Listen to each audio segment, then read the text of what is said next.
Arc 7, Chapter 62. The Island's Order. The reason he was here, and the 9 divine generals, both were unknown to Cecilis. Subaru's mind was engulfed in confusion as he failed to process that sudden bombshell announcement.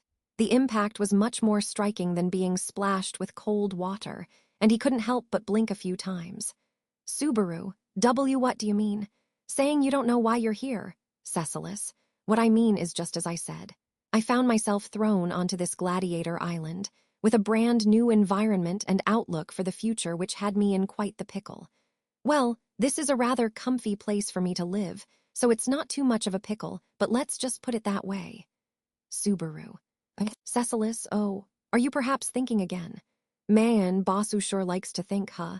I mean, I think that's fine. I'm on the side that doesn't like to think too much, you see. I don't make fun of people deep in thought, nor do I wish to interrupt them, so I'll keep my mouth shut then. It took a long time for Cecilis to shut his mouth, but then he pretty much went quiet. That being said, during the time his mouth was shut, his legs were pitter-pattering and his eyes were darting about incessantly. Although he may not have been fooling around, it was more than enough of a distraction. But Subaru did not have the composure to deal with such things. If he was going to deal with something, then it should at least be something meaningful. For example, Subaru, how come you don't know anything about the 9 divine generals, but you know you're called the Blue Lightning? That's strange, isn't it? Cecilis.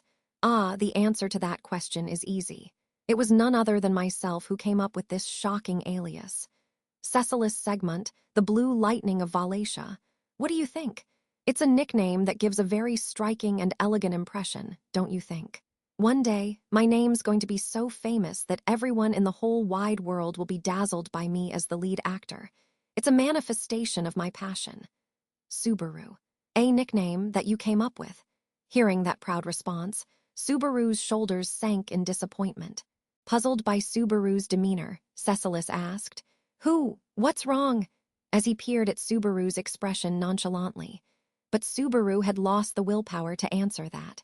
Whether the boy before his eyes was the real Cecilis Segmont or a fake, he had reached a conclusion.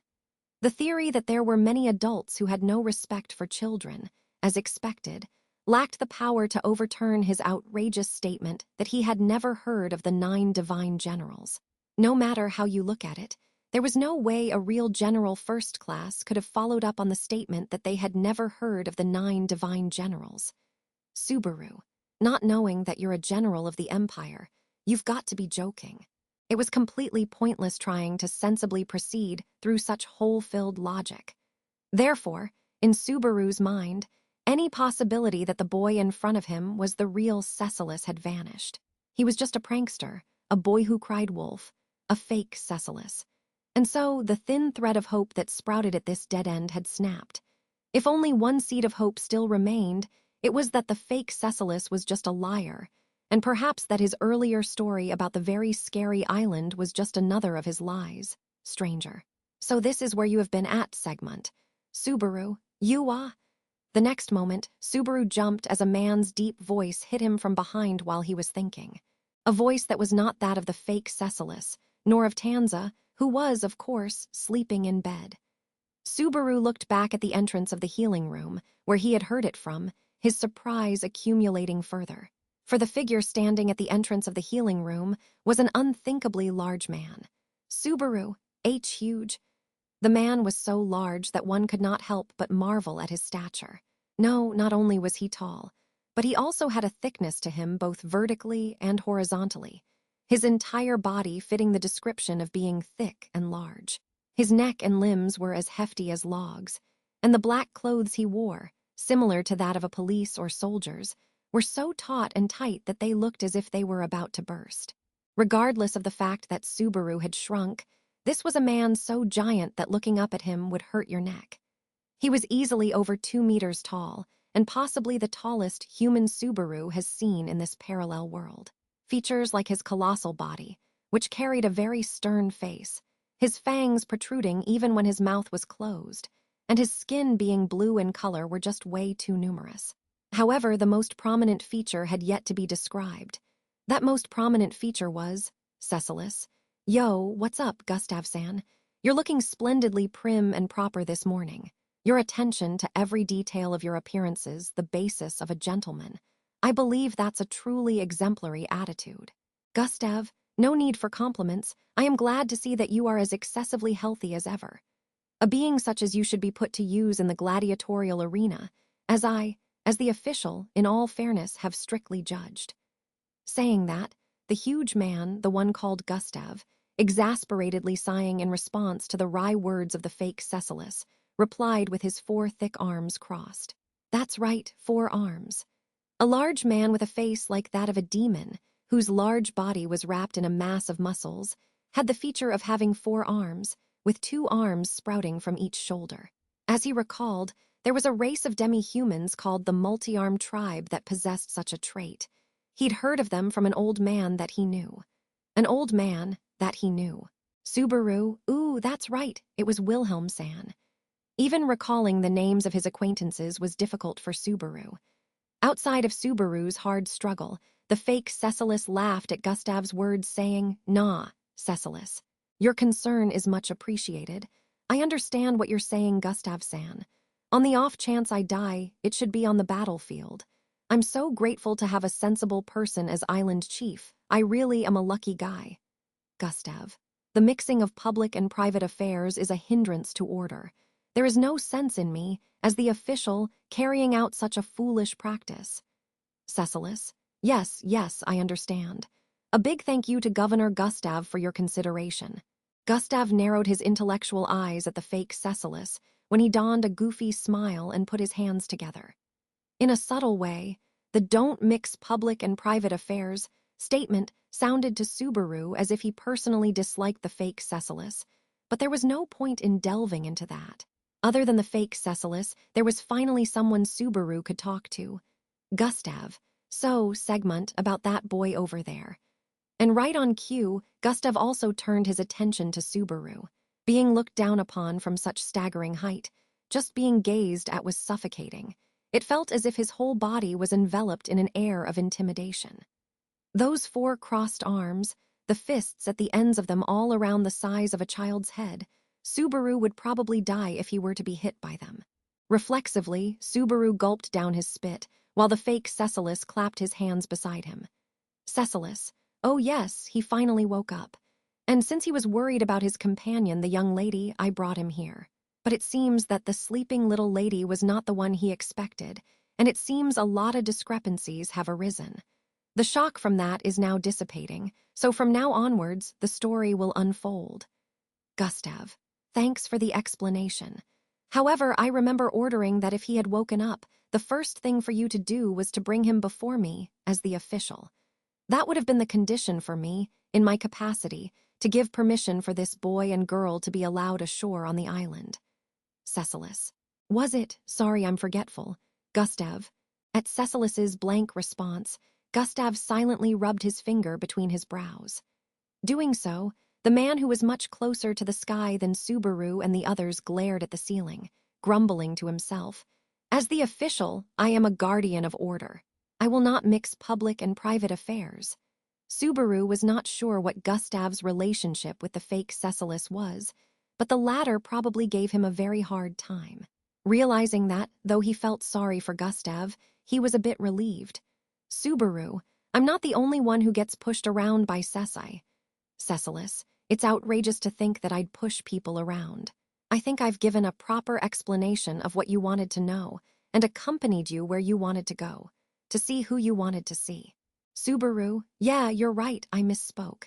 The explanation had a lot of detours, and the person I was allowed to meet wasn't who I wanted to meet, and I was told I couldn't go to the places I wanted to go, and that made me depressed.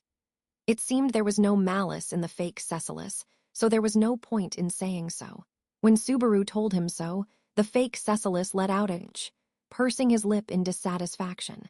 With that, Gustav turned toward Subaru again, as if his frustration with Cecilus had been successfully dealt with. And then, Gustav, boy, if you have woken up, let us start our talk anew. Subaru, I'd be happy to do so. I had also wanted to hear from someone else. If it's with a person of high standing on this island, that's even better. Gustav, I see. While Subaru was being careful with the words he was speaking, Gustav touched his chin with his 2 right hands. At first glance, he had a stern outward appearance, but his speech and atmosphere were very quiet and calm, and there was an intelligent glint in his eyes, giving an impression quite close to that of the bushy-headed Zicker. In other words, a representation of a sensible adult. As if to confirm Subaru's expectations, Gustav gave a deep and dignified nod. Gustav. As the official, my name is Gustav Morello, and I have been entrusted with the management of this island by His Excellency the Emperor, Vincent Valatia, the 77th Emperor of the Sacred Valatian Empire. Can you tell me your name and affiliation? Politely giving his position and name, he addressed Subaru directly. Subaru was slightly astonished by this fact, then put his hand on his chest and bowed his head. Subaru, thank you for introducing yourself. My name is Natsuki Schwartz. Gustav, I see. Schwartz. Subaru, though pressured, announced his name in reply to Gustav. For a moment, after wondering whether to use his real name or a pseudonym, he gave a somewhat mixed answer, but at this point it should be considered a success. Honestly, he wasn't sure if lying to Gustav was the right or wrong thing to do. However, it would not be good for Subaru's real name to spread. It may not have been a big deal to the fake Cecilus, since he was a fake general first class, but you never know who might be knowledgeable on the kingdom's affairs. What can be hidden should be hidden. Even if Cecilus, upon hearing Subaru's current alias, had tilted his head grandly with a "huh, Gustav. But if you are Natsuki Schwartz, then why did Segmund call you Basu? Subaru. I think Cecil's got his own reasoning for himself. Would you like to confirm it? Gustav. No, let us not. Considering the duties entrusted to me as the official, I have no time to spend on pointless endeavors. I may not be a wise man in my capacity, but I do try to be wise. Shaking his head, Gustav made a wise Subaru-like decision. It was somewhat annoying to think that was due to the fake Cecilus's usual behavior, so it was better to consider this the result of Subaru's behavior. In any case, Gustav, you are able to answer to your name, and from your appearance, you seem to not possess any physical impairments. According to the healer, your strength has been considerably depleted. Do you feel that as well? Subaru. My strength, I may have been feeling a little bit tired, but thanks for everything you've done to help me. Gustav, allow me to correct one thing, Schwartz. It was Segmund there who helped you, not me. As far as I, in my capacity, am concerned, I have only agreed to accept you conditionally. Subaru, I see. Gustav's well-reasoned responses almost made Subaru falter.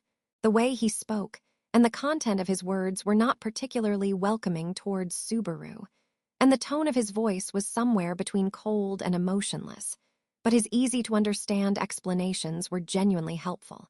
Compared to the fake Cecilus, how much he spoke, and the amount of information in his words were much more balanced. Even the question he had just asked seemed to be born out of concern for Subaru's condition after he'd woken up, and if things continued like this, it was possible that he would listen if Subaru just talked with him. Subaru and Tanza as well had arrived at this gladiator island by mistake. Subaru, Gustav-san, me and this girl, her name's Tanza, but is this girl some sort of blunder? We seem to have come here by some kind of mistake. Gustav, the mistake being, Subaru. That is, I don't know the reason. It's just, we were so far away, you know of Chaos Flame, right? We're supposed to be in that city. According to the fake Cecilus, this island and the demon city were apparently quite far from each other. That alone should be enough to make everyone, Subaru included, realize that what had befallen them was a severe predicament.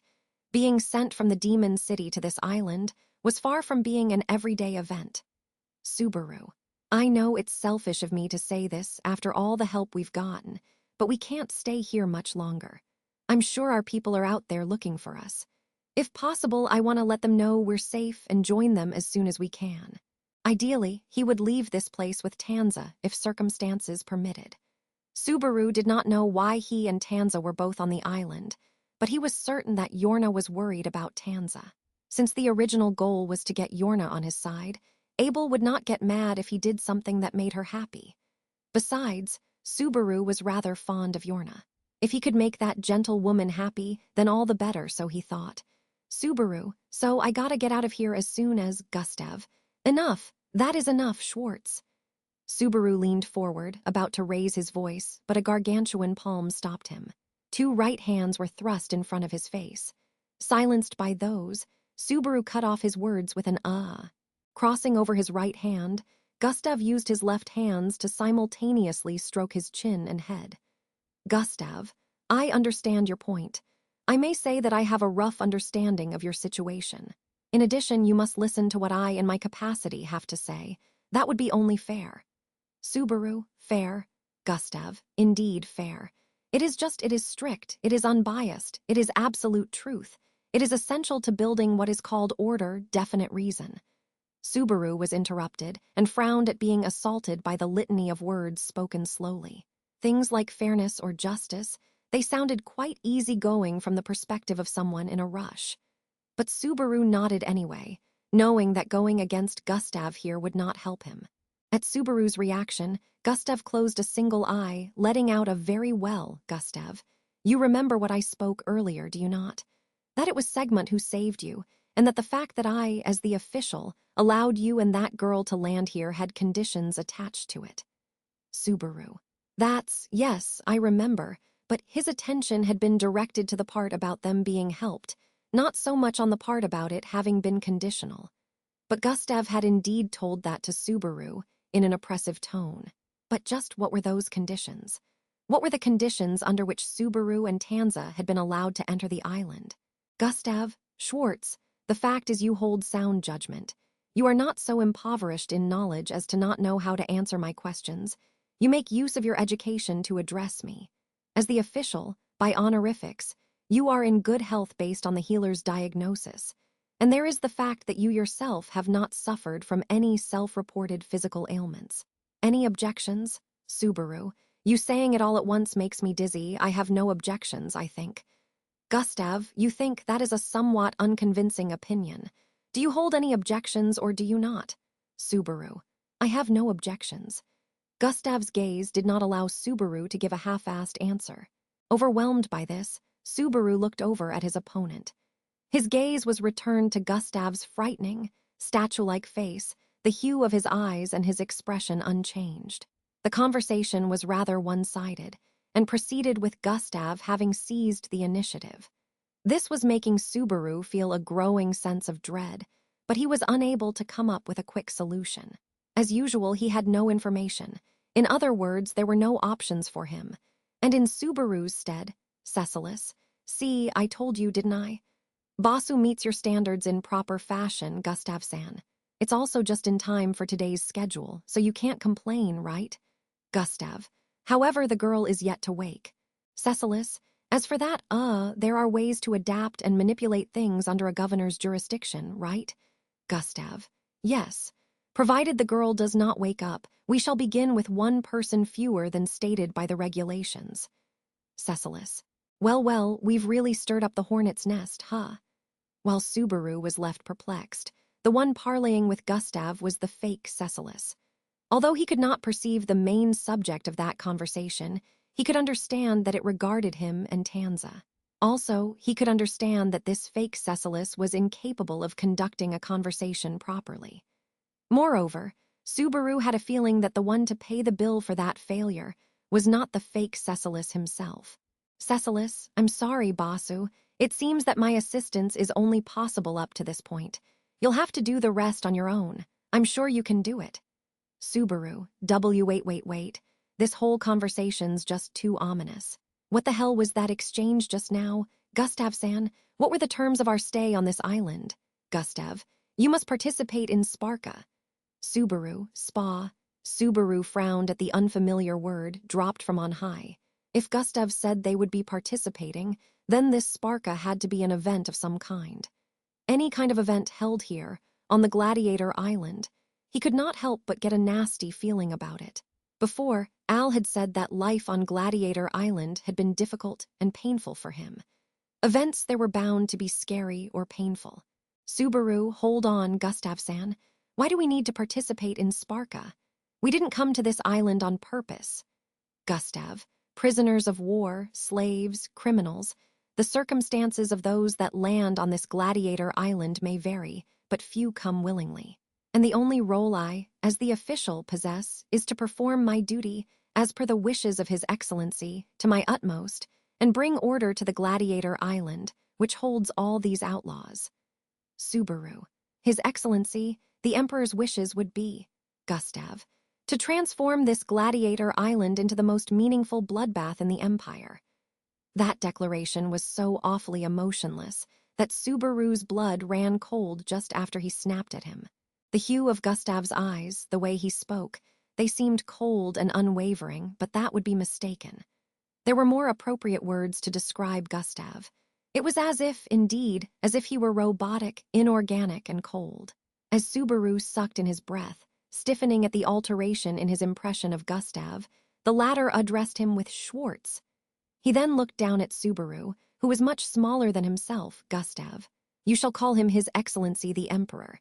The first time a caution, the second time a warning, there will be no third time. Subaru. Ah, Gustav, also I want to reiterate that I shall not allow you to refuse Sparka. If you refuse to take part in Sparka, you and the girl shall suffer your original fate. Subaru. Our original fate, what do you mean? Gustav, Segmont's plea is rejected, and you are not permitted to make land. Meaning that you would fall prey to the aquatic witch beasts that live in the waters of the lake. Flatly, devoid of any vacillation, Gustav presented Subaru's future options. This giant of a man would tell a child that refusal meant death.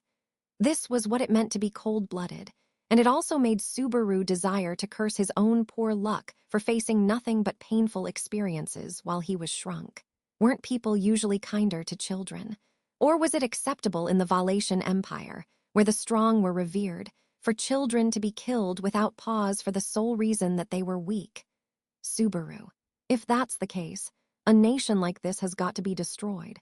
Gustav, I know not what you mean, but I shall allow your cursing. If all speech is silenced, discontent shall build up. The seeds of great folly grow in the seedbed of discontent, watered by animosity. Slowly shaking his head, Gustav grabbed Subaru's shoulders as the latter gritted his teeth. Caught in a palm that could easily grasp his head, Subaru could do nothing to resist. Rather, Subaru thought about forcibly resisting and escaping from this place, but, Cecilis, I don't recommend that approach, Basu. You'll probably end up having an awfully bad time. This isn't out of kindness or anything, more like I just feel like that would be boring, so I'm strongly requesting this of you. Subaru, thanks for speaking your heart. Go to hell, Ceci. Cecilis, wow, I genuinely saved you, and you say those terrible things to me. Though it's not that I don't understand what feelings made you say them, so I won't be angry with you. With the fake Cecilis casually blocking the entrance, Subaru was robbed of his last bit of resistance. In the end, even though he had attempted to express his indignation regarding the situation through swearing hurled towards the fake Cecilis, whose status as a friend or foe was unclear, reacting to his response was a waste of effort to Subaru. At any rate, Subaru was forced to participate in this good-for-nothing event, Sparka. If he refused, he would be fed to the fish, and if he did what they told him to, Gustav, prove your qualifications and I, as governor, shall take responsibility and welcome you as a gladiator. Subaru. Super. If he did well, he would become a slave, and if he did not, he would be fed to the fish. Subaru had thought that nothing good had happened to him ever since he had been made smaller, but he had to correct that. Not a single good thing had happened ever since he arrived at the Valatian Empire. Subaru. I really hate the Valatian Empire. Subaru's hateful complaint, as if in consideration for Tanza who continued to sleep, was low, quiet, and minute. And then the scene changes. He felt the heat that enveloped the venue all over his body. The eerie thing was, however, that despite the number of gazes pouring down on them, there was a little commotion.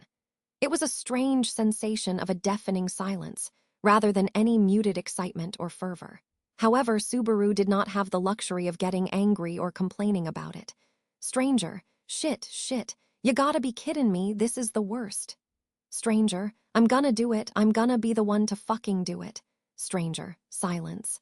Follow my orders obediently, all of you. Do so and you'll make it out alive. Cutting through the noisy silence were 3 men in Subaru's immediate vicinity. A scaly-skinned lizardman with skin akin to rock, a bald-headed man with many tattoos engraved on his body, and a young man with a pleasant face donning long, rust-colored hair. They all hailed from different backgrounds and races, but they all had one thing in common. That was that they disregarded Subaru when it came to manpower, and that the tension of this life-or-death situation dwelled within their eyes. As it stood, although their dates of birth were different, their dates of death would be the same. Gustav. Gentlemen, first of all, congratulations on landing upon this island. His Excellency the Emperor Vincent Valencia in the imperial capital shall be very pleased. As the governor who has been personally entrusted by His Excellency the Emperor with the management of this gladiator island, I am pleased to present you with an honorable trial. So he, Gustav Morello, governor of the gladiator island Ginnenhive, and the director of this local entertainment, spoke loudly from a special seat atop the high wall overlooking the gladiatorial arena. And then, beneath Gustav's feet, as the gate of the passageway that brought the warriors to the gladiatorial arena opened, a horrifying apparition slowly emerged from the darkness. A face of a lion with eyes colored red, 4 hoofed legs like those of a deer. With twisted horns and fangs, and a frighteningly long tail, its huge body made even Gustav, tall as he was, appear small. With drool and growls spilling from its mouth, the fearsome enemy, a witch beast, no, here it would be called a gladiator beast, arrived with hefty steps. That was precisely what Subaru and the other 3 must confront, Gustav. As is desired by His Excellency the Emperor, prove your prestige as strong citizens of the Empire. That was the examiner of Sparta, the barbaric trial to become a gladiator.